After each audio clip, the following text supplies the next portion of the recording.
ជាដំបងខ្ញុំបកករណាសូមក្រាបថ្វាយបង្គំសម្ដេចព្រះបរមរតនមនីពិនសែនសិរីសវណ្ណោទូព្រះបង្គំខ្ញុំបកករណាឈ្មោះវ៉ែនសវណ្ណរាជមកពីវិទ្យាល័យហ៊ុនសែនសៀមរាបថ្ងៃនេះខ្ញុំបកករណាមានសំណួរសូមទូលពិតប្រកេនសួរសម្ដេចសូមមេត្តាសម្ដេចផ្ដល់នៅអាវ៉ាត់ជាចម្លើយដល់ខ្ញុំបកករណាទាំងឡាយតើសម័យកាលព្រះពុទ្ធហេតុអ្វីបានជាមនុស្សសេពគ្រឿងញៀននិងសូរ៉ាមេរ័យហើយតើគ្រឿងញៀន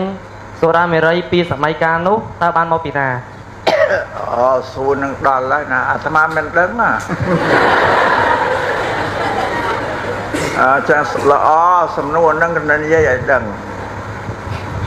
សុរានេះ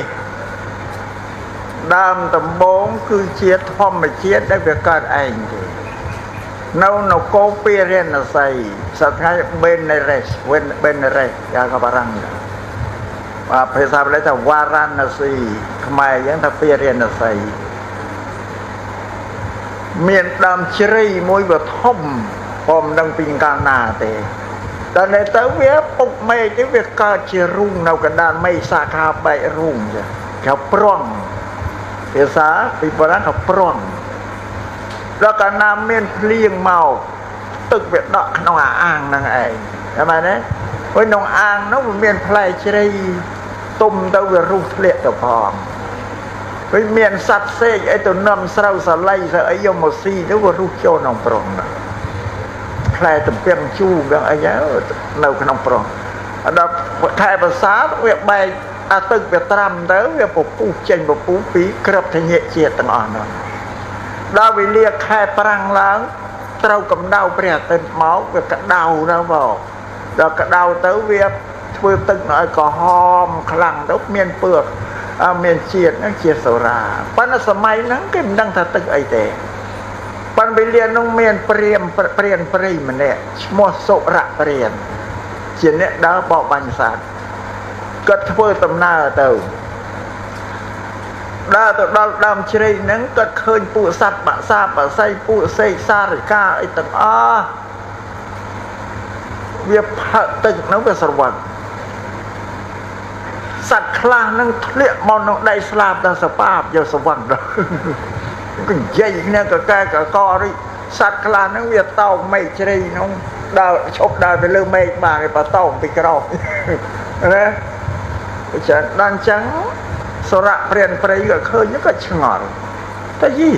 ចុះសត្វបាក់សាបបាស័យទាំងអស់នេះក៏មានកាយវិការអីប្លែកតែមានហេតុអីហើយ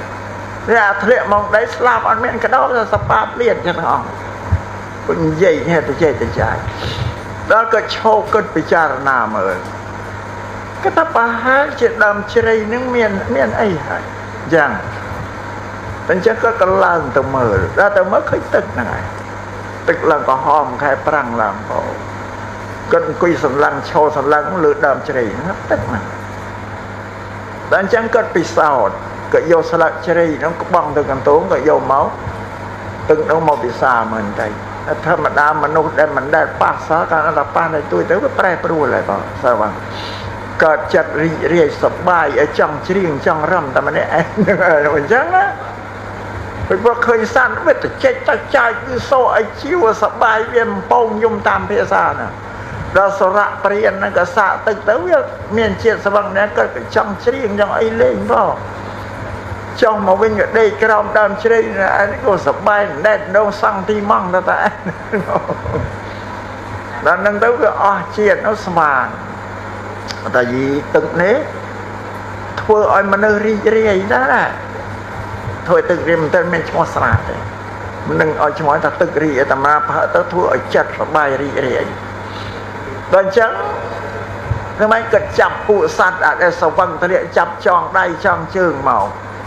ហើយអាបំពង់ធម្មតាព្រានព្រៃមានបំពង់រស័យគេពីសម័យដើមបំពង់រស័យគេដាក់ទឹកទៅក៏ចាក់ទឹកនឹងចោលអស់ទៅដួសយកទឹកមកដាក់ក្នុងបំពង់ហ្នឹងក៏ស្ពីឲ្យទៅហើយចងសត្វនឹងឯងមកបាច់យកទៅផងមកគាត់នេះទៅក៏បរិភោគសាច់សត្វអស់មកគ្រាតែក្រំដើមនៅសវឹងនោះក៏ចង់ស៊ីសាច់ក្លែមអីអាហ្នឹងក៏ចងសត្វមកបាច់ក៏ដើរតាមដំណើរទៅតាមមាត់ស្ទឹង Varanasi នៅមានស្ទឹងគេនៅស្ទឹងពីបុរាណហ្នឹងទៅជួបនឹងឥសីមួយហ្នឹងឈ្មោះវរណីដែលស្ដាប់បងឈ្មោះវរណីដែលគាត់ធ្វើអាស្រមនៅមាត់ស្ទឹងហ្នឹងចម្រើនធ្វើ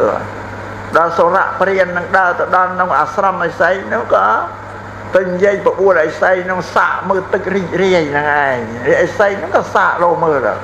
ដល់សាកលោមើលអាទឹករាយឥសីហ្នឹងដាច់ឈានអស់ទៅបើស្រាដាច់ឈានសប្បាយរីករាយហើយក៏នាំគ្នាចង់ស៊ីសាច់សត្វវាយសត្វក្នុងដុតស៊ីទៅឥសីទៅនៅព្រៃយូរហើយអត់មានតែបានស្គាល់រសជាតិសត្វក៏សប្បាយរីករាយបើអន្តរាយសិលហើយឥសីដាច់សិលហើយជាដល់រួចហើយក៏គិតគ្នាទៅយីទឹកនេះសប្បាយរីករាយណាបើអញ្ចឹងយើងគិតដងទឹកនេះទៅថ្វាយព្រះរាជានៅក្រុងពេរិណសីតែប្រកាសជាបានរង្វាន់ហើយក៏ទៅដងទឹកនឹងយកទៅថ្វាយស្ដេចដល់ទៅថ្វាយទៅក្រាបទូលស្ដេចទៅទឹកនេះជាទឹករីករាយបានបរិភោគវាទៅប្រាប់ប្រវត្តិហេតុនឹងទៅទឹកវាកើតធម្មជាតិអញ្ចឹងណាដល់ស្ដេចលោកសោយទៅវាសប្បាយរីករាយអញ្ចឹងមែនហើយតាំង5នាក់ទាំងពីរហ្នឹងសូរៈព្រានហើយនឹងវរុណឥសីហ្នឹងវរុណីហ្នឹងថានេះឯងចូលទៅរក្សាទឹកនោះកុំឲ្យនរណាទៅប៉ះពាល់សុំឲ្យដងយកមកថ្វាយយើងដល់ចឹងអ្នកទាំងពីរហ្នឹងបានទៅរក្សាទឹកឲ្យដងឲ្យបានរង្វាន់បានលៀបពីស្ដេចហ្នឹងដល់ដងទៅវាអស់បើដងទៅវាអស់កើតវាមិនទៅណាហើយអ្នកទាំងពីរហ្នឹងទៅពិសោធន៍មើលតែក្នុងនឹងមានអីទៅមើលឃើញក្របធាតុអ្នកជាតែស្រូវសលៃបានថាអូអាហ្នឹងកើតពីជាតិដែលប្អូនណាមុនដំបូងនោះបានទៅដកស្រង់បង្កើតផលិតខ្លួនឯងធ្វើជាស្រាហ្នឹងតែsaoទៅដកចឹងបងយកទៅថ្វាយស្ដេចរួចហើយគេមិនដឹងឲ្យឈ្មោះទៀតឲ្យឈ្មោះព្រានព្រៃសុរៈនឹងឯងស្រានោះយកឈ្មោះព្រានព្រៃដាក់តសុរាសុរៈព្រានហ្នឹងដែលកើតឡើងនៅនគរពារាណសីប្រជាបរដ្ឋអស្រាវិនិច្ឆ័យនគរ3គឺនគរសាវត្ថីមួយសាកេតមួយនឹងពារាណសីមនុស្សទៅដេរឆានទាំងអស់លេងគិតអីឲ្យស៊ីទៅផឹកទៅដល់ដេកតាមចាំថ្នល់ទៅដោយសត្វដេរឆានទាំងអស់តម្រំនៅស្ដេចដាក់បទបញ្ជាបង្ក្រាបបានធ្វើឲ្យមនុស្សក្នុងនគរទាំង3ហ្នឹងដឹងស្មារតីដឹងខុសដឹងត្រូវឡើងវិញបង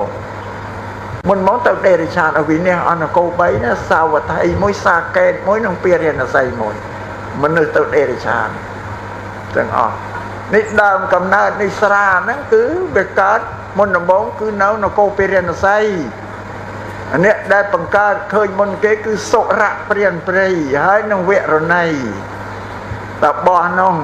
នៅប្រទេសឥណ្ឌាខ្លះហៅវរុណីទឹកស្រាណាខ្លះហៅសុរានេះដើមកំណើតស្ដាប់បានហើយម្ចាស់សំណួរហ្នឹងនេះប្រាប់ឲ្យតែប្រវត្តិកើតឡើងវិនិច្ឆ័យនគរ3អស់មុនយើងហើយឥឡូវយើងតាំងទៀតហើយណាយកគួរតែនាំនេះជិះវាអញ្ចឹងទៅมันល្អទេតោះហ្នឹងប្រពន្ធលោកសំដែងតែគ្រឿងវិនិច្ឆ័យគឺវិនិច្ឆ័យមិនចាំពិសោធន៍អីទៀតទេស្ដាប់បានហើយម្ចាស់សំណួរនោះអស់ចិត្តអីអានេះប្រវត្តិនៃស្រាហ្នឹង